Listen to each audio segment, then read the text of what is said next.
What's going on, guys? And we finally got a banger, finally a good UFC fight night. Boy, am I excited for Jack Della Maddalena versus Carlos Prates. And let's just say, guys, there's only one thing that I'm upset about, only one thing, and that's the fact that this fight is actually going to be at 4 a.m. Eastern Time, 7 a.m. Eastern Time, the main card starts. So we're going to get this fight at like 8:30 in the morning. It'll certainly be a great way to start off your day for all my East Coasters, but I am going to be traveling to play a baseball game, and so I will not be able to be watching these fights live. I'm going to turn off all of my notifications, all of them, and make sure that I can watch one by one on the Fight Rewind on Paramount Plus. But if you guys are watching this fight, watching this video, remember that these fights are going to be happening early in the morning for you UFC fans in America. Finally, though, I do relate to the Australians. Finally, they get a fight on their timing. I'm happy for them. But let's waste no more time. Sorry for chewing up a minute already. And let's get right into the prelim opener of Dom Marwan versus Kody Steele. And I was going back and forth on this fight. And primarily what I'm thinking here is this is going to be a value bet spot. This is going to be a value bet spot for me. Dom Marwan looked very, very good in his first fight. I'm blanking out exactly who we fought. I'm going to head over to my website, UFCSavant.com. You guys can look it up. It's like a baseball savant version of advanced analytics. Dom Marwan, his first fight was against Songwoo Kim. And guys, if you're going to be using Baseball Savant, or if you're going to be using UFC Savant, I'm sorry. Just know that there will be a lot of changes that you're going to see coming over the next month as I continue to build this thing. But we're looking for Kody Steele as well. Kody Steele, looked very, very in his unanimous decision loss to Rong Zhu, but you can tell this guy just loves to scrap it out on the feet. Significant strikes landed per minute. Man, 3.9 per minute. Significant strikes against per minute, 8.3. That is a horrible, horrible striking defense total. And so, because of this, because Kody Steele's got incredible heart, incredible grit, I think these guys are really, really closely matched up. I think Rong Zhu is probably a little better than Dom Marwan is, but I'm going to go with Dom Marwan here. Dom Marwan, if you gave me minus 110 odds, I may even lean Kody Steele just with the heart. And I'm actually just going to check what the results are here on this one. But I love Dom Marwan by points at plus 280. That is a really, really, really, really good value bet. Dom Marwan by just on the money line is plus 170 on FanDuel right now. Probably going to be, deploying a few units here on Dom Marwan just because I think there's a lot of value in this spot. And so, moving onward, we got Jonathan Micallef versus Themba Gorimbo, and I think there is a clear, easy answer here for this one. Not even going to go to the Savant page, not even going to go to UFCSavant.com, which you guys should check out. And keep in mind, I'm going to say it again, that it's going to keep getting better as we go over it the next month or two as I continue to work on the back end and what the visual display actually looks like. But Jonathan Micallef versus Themba Gorimbo, we've seen Themba Gorimbo just shoot needless takedowns right into people's legs, right? We saw against Vicente Luque, wrapped it up, easy front choke, Darce, easy money. And Jonathan Micallef has looked very, very, very good in his UFC tenure thus far. I do really believe that we're probably going to see a very, very similar outcome to what we saw in Themba Gorimbo's last fight. Themba Gorimbo is going to needlessly shoot from far away. He's going to be like, oh crap. And Jonathan Micallef is going to wrap up a submission either in round 1 or in round 2. I really do like Micallef by sub here in this spot. I think he's very, very talented. We saw him just submit Oban Elliot. He beat Kevin Doucet by unanimous decision. Jonathan Micallef has had a lot of success early in his UFC career. And as of late, Themba Gorimbo has just not looked that good. I know he has the incredible story. The Rock helped him out. But, a loss to Jeremiah Wells on the scorecards. Jeremiah Wells is not great. Did have Jeremiah Wells in that fight, though. And Vicente Luque wrapped up that submission easy money against Themba Gorimbo. And so I just want to check what the submission odds here are on Jonathan Micallef. Really do like the money line on Micallef, minus 250. Don't think he's losing to Themba. But Jonathan Micallef by submission is plus 230, and that is certainly my favorite outcome for this fight. And so, moving onward, we got Ben Johnston versus Wes Schultz. And Ben Johnston has not fought in over 2 years. But we saw Wes Schultz against, who was that? Was that against Damian Pinas? I believe it was against Pinas. And sorry, guys, need some water. Got to lubricate that throat. Whoa, pause. All right, but we got Ben Johnston versus Wes Schultz. Wes Schultz had that debut against Damian Pinas, got absolutely dominated. His striking defense on the feet looked absolutely diabolical. God damn it. The allergies are getting the best of me, but his striking defense looked absolutely diabolical. And so, Wes Schultz, we know he's a pressure guy, likes to get his takedowns off. If he can't get his takedowns off, if he can't, back you up as he's moving forward, landing strikes, shooting for takedowns, he's kind of that all-around guy. Kind of tries to employ a Merab Dvalishvili style, but he sucks. See, Merab is actually half decent. Wes Schultz just sucks. And so I saw him in LFA. We saw Wes Schultz. He lost to guys like Dylan Budka, thoroughly unimpressed. Watch some of his old LFA fights. And I think the odds are really telling us a story here, right? Ben Johnston hasn't fought in 2 years, but City Kickboxing has a lot of respect, and Ben Johnston is minus 158 for a reason. Really like Ben Johnston here in this spot. I think Ben Johnston gets the job done over Wes Schultz. And this is less so me betting on Ben Johnston and more so me betting against Wes Schultz. Not a fan of Wes Schultz again, but we'll have to see what happens. Definitely think anything could happen here as Ben Johnston hasn't fought in a long, long time. But huge Wes Schultz hater here. Watch his LFA fights again. They were not very impressive at all. And so going to go with Ben Johnston here. Moving onward, we got Colby, the Thicknesse versus Vince Morales. And I know, what has Vince Morales lost, like 5 in a row? But these fights, when you say, well, Vince Morales lost 5 fights in a row, so we got to go with Colby the Thicknesse.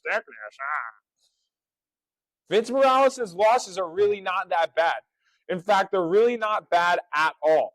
Great, incredibly close performance against Raul Rosas. It really gave Rosas some trouble. Elijah Smith, what was that, in a submission in the 3rd round? And Elijah Smith has looked great. Taylor Lapoulos beat him by unanimous decision. And before that, his UFC run before, right? He's KO'd Luis Smolka, beaten Drago Rodriguez. We saw him lose guys like Chris Gutierrez and Miles Johns, Jonathan Martinez. And so, what do you think of Colby the Thicknesse is really the answer. If you're a fraud, you're going to get fraud checked by Vince Morales. But if you're decent, if you're kind of above that initial level, you are going to take out Vince Morales. And so he's lost 5 in a row in the UFC, not 5 in a row in his career. That is totally my bad. But, oh my God, you guys didn't see that. But I think the angle here has got to be Colby the Thicknesse. Colby Thicknesse, he's looked really, really, really good in his UFC fights, right? Lost to Alessandro Topuria, but Topuria is obviously talented. Ribs to the body, is very effective striking. Josias Musasa was able to, Colby Thicknesse was able to get the job done over Josias Musasa. And so I really do like the things that Colby the Thicknesse offers here. I am going to rely on the Savant here for this one. I'm kind of curious, what is Colby the Thicknesse? What does his profile look like? And so this is something that I'm going to fix, by the way, but significant strikes against per minute, right? Oh, got to go back here. Significant strikes against per minute. Significant strikes absorbed, right? 2.8. He's outlanding his opponents. And when we look at Vince Morales, I haven't even done this yet, but a man can imagine. Yeah, Vince Morales has a negative significant strikes landed versus significant strikes absorbed. I think Colby the Thicknesse is just a little bit better everywhere. Man, It's a difficult fight to pick. I think the odds are close for a reason. But give me Colby the Thicknesse at minus 125. Absolutely. Jacob Malkoun versus Gerald Meerschaert. This one is going to be a good one. The guy, GM3. GM3 is back, baby. And he's lost 3 in a row. And we're going to make it 4. We're going to make it 4. GM3's going down, baby. Jacob Malkoun has always been my guy. Malkoun was screwed. Oh, my God. Who did Malkoun fight? Jacob, I know these guys are both Aussies, but Jacob Malkoun and Josh Kulibau are 2 of my guys, 2 of my favorite UFC fighters to watch. Josh Kulibau has gotten the raw end of the stick, and it was against Cody Brundage. And it was like, man, dude, you did not lose that fight. I know he got DQ'd, but he did not lose that fight. Brendan Allen, incredibly, competitive, was able to hang in there with Brendan Allen before. And I know he got KO'd by Phil Hawes in his debut. Yes, I understand. But Jacob Malkoun has grown a lot, and GM3 is not coming in there with any of that power. Jacob Malkoun is a very, very high-level black belt, but everyone is calling Jacob Malkoun to KO Gerald Meerschaert in round 1. And I know Gerald Meerschaert has not looked good as of recent, but I can't get behind that. Jacob Malkoun in round 1 is definitely not the move. It's definitely not the move. We saw Jacob Malkoun have Jeremiah Wells bruised and battered, absolutely bruised and battered, and he was not Jeremiah Wells, Therese Finney, my bad. He had Therese Finney absolutely bruised and battered in there and could not get Therese Finney out of the octagon. I think Jacob Malkoun, let's just say his money line is minus 1,100 for a reason, right? But there's a reason why KO is plus 125, points is plus 230, submission is plus 320. I really don't have an angle to bet on this fight. Obviously Malkoun's going to win. Malkoun is going to win and he's going to dominate. But I would say if you're going to take anything in this fight, you got to take the over. Over 1.5 is minus 160. I am a fan of that over-under.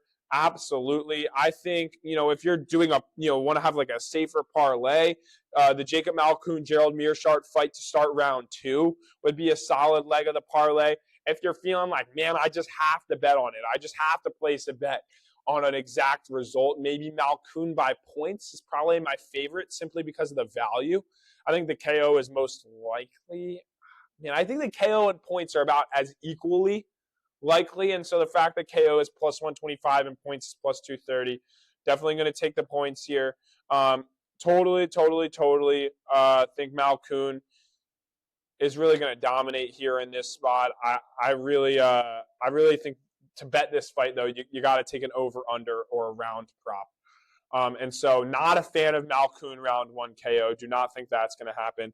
Official play here would probably be over 1.5. And so moving onward, Junior Tafa versus Kevin Christian. And let me just tell you guys, Junior Tafa at 205, the Tafa brothers, don't like either of them. Don't like either of them. If Junior Tafa does not KO you, if he can't put you out cold in the first few minutes of the fight, then Junior Tafa is going to lose. And so you will never, ever, ever, ever, ever, ever catch me betting on a Tafa brother at minus 200. I know Kevin Christian is not that great, but you're telling me a 6'7" Kevin Christian, 6'7" Kevin Christian with an 80-inch reach can't avoid the KO for the first 2 minutes of the fight? Absolutely, I'm thinking he can. I know, don't get me wrong, I could look like an idiot. Tafa could absolutely flatline him out cold. But Junior Tafa's 2 UFC wins are Parker Porter and Sean Sharaf. 2 absolute bums at heavyweight. And I know Kevin Christian wasn't able to get by Billy Alicana, but Billy Alicana has done pretty well for himself in this UFC light heavyweight division. He's been able to beat guys like Ibo Aslan, right? He's 3-1, and I know he got subbed by Bogdan Guskov, but Guskov is really, really good. And so Kevin Christian, although he hasn't had much success here in the UFC, he did get a submission win on the Contender Series, and just Junior Tafa sucks. Let's say every time Junior Tafa has gone to the ground, let's go through this. I'm actually looking at it right now. Billy Alicana took Junior Tafa to the ground. What happened? Submission loss. Tuco Tokos took Junior Tafa to the ground. What happened? Submission loss. Walter Walker took Junior Tafa to the ground. What happened? Submission loss. Marco Rodrigo de Lima didn't even need to take Junior Tafa to the ground. What happened? KO loss. And Mohammed Usman didn't even get Junior Tafa down and still won a unanimous decision. And so if this fight can get past a minute, 2 minutes into the fight, if we can get out of the first round, Kevin Christian is absolutely going to dominate this fight. I think Kevin Christian on the money line, plus 160, whatever, absolutely. I think Kevin Christian submits Junior Tafa. Give me the underdog here, Kevin Christian, to absolutely dominate on this one. And so, and let me be clear, dominate if he can get past round one. Don't get me wrong, Junior Tafa could sleep him in the first round. And so if you're going to bet on this fight, please, for the love of God, take Junior Tafa by round one KO if you want to bet Junior Tafa, because he has no way of winning else. He can't win. Junior Tafa can't win if he doesn't round one KO. But Cam Rowston versus Robert Bryczek, this is the fight I've been having the most trouble with. I think I just genuinely need to watch more Cam Rowston film, because I don't know what to do here in this fight. Robert Bryczek is pretty good. He's pretty good. And Cam Rowston, although he has had success in the UFC, right? KO wins over Cody Brundage, Andre Petrosky, and whoever the hell Holmes is. Robert Bryczek has looked very, very good. And I know he lost to Ihor Potieria, but he was able to beat... Oh, God, he was able to beat Brad Tavares by KO. And again, we're going to have to go to the savant here to help me make this decision, because I don't really know what to do. A very high knockdown per minute rate for Cam Rowston obviously has fared very, very well in the UFC thus far. Takedown accuracy, man. 100% takedown defense, God, control time. Expected knockdowns versus the average. Yeah. These blues, man, versus average, 11th percentile. Oh, God, this one's going to be hard. This one is going to be hard. Yep, no round stats available. I know. There can't be round stats available. Fight hasn't happened yet. Thanks, website. Robert Bryczek, let's see. His defense, man. And he lost to Ihor Potieria that ages so poorly. His TSR, let me just look at what Cam Rowston's true skill rating is here. Much better. Fuck. Oh, God, this fight is so difficult to pick. But ultimately, I'm going to have to stick with the data. I'm going to have to stick with what my gut lean was, which was Cam Rowston getting the job done in Australia. If you're bad enough to lose to Ihor Potieria, if you're bad enough to lose to Cam Rowston, is my point of view. I really do think Cam Rowston, though, he's going to lose at some point. He is not this top-level middleweight. Robert Bryczek could absolutely upset Cam Rowston. Cam Rowston fights with his chin in the sky at times. And so I'm going with Cam Rowston, but I'm not the most confident. I don't have an exact result here for you. I don't love the odds at minus 180. But I'm going to go with Cam Rowston here. And so, moving onward, Tai Tuivasa versus Louie Sutherland. And another guy, Tai Tuivasa, at minus 200. Which you just have a really, really, really difficult time getting behind. But it's Louie Sutherland. And as we saw in that Louie Sutherland fight versus Brando Pericic, yes, Pericic is very good, but Louie Sutherland sucks. And I hate it. I hate it because I'm a fan of Louie Sutherland. His plotting style, he was able to show some grit throughout his time on the regional scene, but has not been very gritty at all as of recent. Has not been very gritty in the UFC.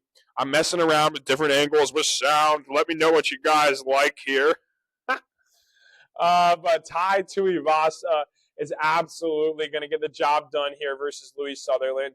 I don't love the Tai Tuivasa money line play here, but Tuivasa by KO is minus 110. Yeah, I don't even hate the money line. It's minus 196 right now on FanDuel. I think what you got to go here is an exact result. How will the fight end? Double chance. Double chance, not a double chance. How will the fight end? It's KO, obviously. Obviously, not the fight to go the distance, but I want an exact result. Method and round combo.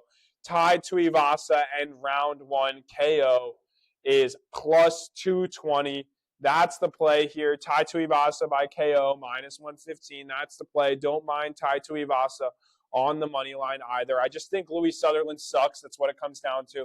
And Tai Tuivasa, although he's lost 5 in a row, it really is about who have these losses come against. And I believe if I'm remembering correctly, the loss that I feel like is against the lowest level of competition is Marcin Tybura. I'm just double checking to see if he's lost to anyone lower level. I mean, like Taliesin Teixeira, yeah, but at the end of that fight, he had more energy. He had more gas. Jairzinho Rosenstrike, yeah, absolutely. Marcin Tybura, Volkov, Sergey Pavlovich, these are all guys that are fringe in the rankings. Cyril Gahn, right? These are guys who are rankings fighters, and Tai Tuivasa puts butts in seats. He's fighting for his ass. You heard him talk about it. This is for his UFC career. If he loses to Louie Sutherland, I wouldn't be surprised. In fact, I would honestly be shocked if Tai Tuivasa doesn't get cut here. But it's not going to happen because Tai Tuivasa is putting Louie Sutherland out cold in round 1. And so, moving onward, we got Shamil the Blob Gaziev versus Brando Pericic. And man, this is another one in which I'm having incredible difficulty picking. Brando Pericic is either going to KO Shamil Gaziev very, very easily, or Shamil Gaziev is going to hug Brando Pericic and be able to get the job done by decision. And so ultimately, this is probably a fight in which I would consider taking Shamil Gaziev. Oh my God, Gaziev by points is plus 850. All right, so I'm going to have to sprinkle Gaziev by points. Ultimately, I don't think Brando. Oh man, God. Either way, moral of the story, Brando Pericic is either KOing Shamil Gaziev in the first round or the second round, putting him out very, very easily, looking like a Terminator, and everyone's like, oh my God, did you see that Brando Pericic win? He's a no big thing at heavyweight. That's either going to be the reaction from the MMA community, or we're going to see a boring off fight from Shamil the Blob Gaziev, and he's going to blob his way forward and win a decision here. I think Brando Pericic does more damage. Oh, God, I have no idea what to do. This is one of the fights where I'm having a lot of trouble. Brando Pericic beat Louie Sutherland. Man, what the hell do I do here with this one? Got to think back to some of Shamil Gaziev's wins, right? He looks really, really good. And it's just like, is Brando Pericic as good as Waldo Cortez Acosta? Like, I don't know. Waldo Cortez Acosta is really, really good. Shamil Gaziev was able to beat Thomas Peterson. A unanimous decision against Don'Tale Mayes leaves a lot to be desired. I think Pericic probably KOs Don'Tale Mayes. And so here's what I'm going to do here. I'm going to tell you guys, take Pericic by KO, take Shamil Gaziev by points. You won't be disappointed. One of the two of those I really do believe is going to win. But if you're going to take a straight money line, I'm gonna go with Shamil Gaziev. And this really, really hurts me to do. This really, really does hurt me to do because I think I could look like an idiot here, an absolute idiot. Because Brando Pericic could absolutely KO Shamil Gaziev very, very easily. But I am going with Shamil the Blob Gaziev. Oh, yeah, you see those big, meaty hooks. Oh, my God, Shamil the Blob Gaziev. Shamil Gaziev is the pick here. And so, moving on, we got Marwan Rahiki versus Ollie Schmid. Don't really have a betting angle here for you. Haven't watched any Ollie Schmid tape. Just signed, 4-2. Not a very, very talented fighter from what we can see. Marwan Rahiki has looked very, very good, has looked beatable, though, at points, right? We remember that Harry Hardwick fight not too long ago in which Marwan Rahiki lost the first round. So ultimately going to lean Marwan Rahiki here on the prediction. Don't have any betting angle or any advice on this fight for you guys, though. And so just going to move on right past that one. So Steve Astro Boy Erceg versus Tim Elliott. And I think this is an easy Steve Astro Boy Erceg decision win here. I really do believe that Astro Boy Steve Erceg, we have not even seen the best of him. That fight against Pantoja was incredibly close. And, you know, he's been kind of up and down at points, right? We saw him get put out cold. Oh my God, did you see that Kai Kara France knockout? Ow. Lost to Brandon Moreno, an incredibly close fight. Dominated Ode Osborne, but I think this is really a classic Steve Erceg. It's like a get-right spot for him in his home country. Tim Elliott has totally overperformed as of recently. What is he coming off of 2 submission wins? Submission win over Kai Asakura, submission win over Suma Darji. And Tim Elliott, watch out, guys. Tim Elliott's won 4 of his last 5. Come and see Tim Elliott in title contention? Oh, no. Absolutely not. Steve Astroboy Erceg is totally the play here. Give me Steve Erceg. Don't mind him in a parlay. I think he can potentially get the job done by submission, but I'm totally going Steve Boy Erceg by points, plus 100. Great value. Love Steve Boy Erceg in this spot. I really do think he's the better fighter than Tim Elliott. Tim Elliott gotten lucky, kind of unconventional style, looks for the takedowns. I think Steve Erceg has very good grappling, as we saw in that Pantoja fight. And so give me Steve Astroboy or Erceg to win on the scorecards, like the money line, like everything to do with Steve Astroboy Erceg, baby. So, onward. Benil Dariush versus Quillan Salkeld. And this fight, again, an incredibly difficult one to predict because all right, it's not that difficult to predict. I think this fight is very clear here. So many people are taking Quillan Salkeld round 1. And I know we saw Benil Dariush get flatlined by BSD. We've seen Benil Dariush get flatlined over and over again. But Quillan Salkeld doesn't really have that one-shot pop. I know he landed that insane KO. And good for him. Got the insane. Oh my. Did you see that head kick KO in Nasrat Hakbarash? Oh my God. Yeah, I saw it. But Quillan Salkeld is not like a one-shot power kind of guy. He is someone who builds into the fight. He's very talented. And don't get me wrong, I think Quillan Salkeld is one of the more talented fighters on the UFC roster, in the UFC lightweight division. But I just don't see him getting Benil Dariush out of there so early, right? And so I think the angle here for the fight, for strictly betting, is got to be Quillan Salkeld by points. Quillan Salkeld by points is plus 600. I think what is the fight to go the distance? The fight to go the distance is plus 350. It's plus 350. Hey, hold on. I'm putting that in my FanDuel, and I'm saving that for later. I got to hit save for later, man. Holy crap. Oh, my God. You get plus 350 on this fight to go the distance. Don't get me wrong. I totally do think Salkeld could put Benil Dariush away. But over under 1.5 is plus 120. Give me this fight to start round 2 at minus 130. So we are going to have a litany of bets here on this fight. Absolutely. Do I think Quillan Salkeld is going to win? 1,000%. Quillan Salkeld is going to get the dub here in my estimation. But we're going to have the over 1.5 at plus 120. We're going to have the fight to start round 2 at minus 130. We're going to have the fight to go the distance at plus 350. And we're going to have Quillan Salkeld on the points at plus 600. I think Benil Dariush could give Quillan Salkeld a lot of problems on the ground. And Benil Dariush is very talented, has been there, done that. And I'll wear it. I'll wear this one on the chin if Benil Dariush wears this one on the chin too. Right? I've been a big Benil Dariush fan, but just Quillan Salkeld doesn't have the pop of a Charles Oliveira. He doesn't have the pop of an Armand Sarukian.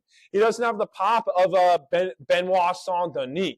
And so give me Quill and Salkill to get the job done by decision and all of those round props as well. And that moves us into the main event of the evening. Carlos, the Nightmare Prates versus Jack Della. JDM, the hometown kid, Perth, Western Australia. What up? This is your boy fighting in the top of the bill.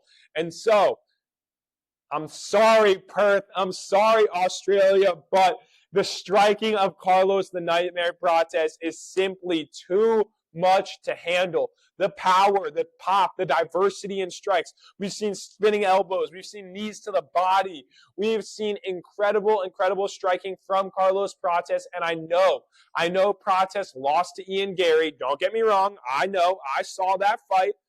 But I am going to ride for my guy, Carlos Prates. There are two guys in this welterweight division who I feel super confident in no matter who they're fighting. One is Carlos Prates in a striking match. The second one is Michael Morales at any time, anywhere. And so, I mean, man, I know Carlos Prates lost to Ian Gary, but that's a much different style. Ian Gary sits on the back foot, dances around the back of the octagon. Jack Della Maddalena, he comes forward, a heavy boxing pressure style. And a heavy boxing pressure style against Carlos the Nightmare Prates is simply bad news. Give me Carlos Prates to get the job done here. I think eventually Carlos Prates finds a way to KO Jack Della Maddalena. And I really love the money line of Carlos Prates here at -118 on FanDuel because I think he can get the job done by KO or points, right? I think potentially he could win on damage. I think JDM, if the fight goes to the scorecard, JDM certainly has a better chance of winning. But I really, really do believe, I'm a Carlos Prates believer, and I believe, the power, really, the diversity of strikes, it really, really makes an impact. And so I love Carlos Prates here in this spot, the Nightmare Carlos Prates. And so, as we always do, we're going to speed run through all of our picks on this UFC Fight Night, Perth, Western Australia. JDM versus Carlos Prates. And so, give me Carlos Prates on the money line, absolutely, and Prates is the prediction here. In the Quill and Salkill versus Benny Dariush fight, give me Salkill, totally think he's going to win, but the betting angles are over 1.5, absolutely. The fight to start round 2, absolutely. The fight to go the distance at +350, absolutely. And on top of that, Quill and Salkill by points at +600. Give me Steve Astro Boy Erceg by decision. That's the betting angle, and I like Astro Boy Erceg in the parlays. Give me Marwan Rahiki on the prediction. Not much to bet on in that fight. Give me Shamil the Blob Gaziev to win this fight on the scorecards at +900. That's the long shot prop of the evening. Don't fucking hammer that. Don't hammer it. But Shamil the Blob Gaziev on the points. Totally, totally, totally love that as a value spot right there. Tuivasa versus Louie Sutherland. Give me Tuivasa to KO Louie Sutherland in round 1. And I'm going back up to this. Just keep this in mind. I said Brando Pericic could very easily get KO Shamil Gaziev. But I think Gaziev blobs him against the fence, gets a takedown or two, and really wears on Brando Pericic. And so Tuivasa by round 1 KO, absolutely. I'm leaning Cam Rowston, probably a no-bet spot there, though. Kevin Christian over Junior Tafa. Junior Tafa cannot win a fight if it hits the ground. Give me Jacob Malkoun to win this fight on the scorecards, +230. Absolutely another longer prop. Colby the Thicknesse at -125 in this fight, and him to win on the scorecards over Vince Morales. That's a lean. Ben Johnston at -145, absolutely, versus Wes Schultz. Jonathan Micallef will absolutely beat Themba Gorimbo and like Micallef by sub in this spot. And Dom Marfan to upset Kody Steele in the first fight of the night. And Dom Marfan to get the job done on the judges' scorecards. Those are the betting angles. Those are all of my picks for this card. And so let me know who you guys are taking down in the comment section. And if you enjoy content just like this, make sure you smash that like button. I'll catch you guys on the flip side. Peace.